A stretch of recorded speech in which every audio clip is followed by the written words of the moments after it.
கறிவேப்பிலை இறால் பிரட்டல் தயார் செய்யும் விதம். ஃபர்ஸ்ட் பேன் சூடாக்கி தனியா, மிளகு, காய்ந்த மிளகாய் போட்டு நல்லா வறுத்து, இது கூட பூண்டு, தேங்காய் துண்டு, கறிவேப்பிலை போட்டு கொஞ்சம் ட்ரை ஆகும் வரை வறுத்து மிக்ஸி ஜாரில் போட்டு நல்லா பேஸ்ட் எடுத்து வைங்க.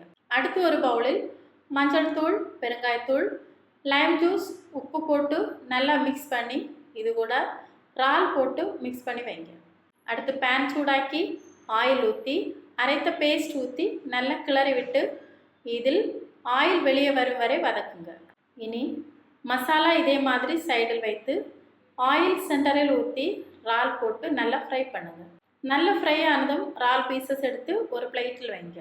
இது கூட ரைஸ் போட்டு கறிவேப்பிலை மசாலா கூட நல்லா மிக்ஸ் பண்ணி வைங்க.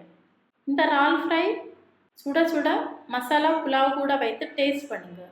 வெரி டேஸ்டி கறிவேப்பிலை இறால் பிரட்டல் ரெடி.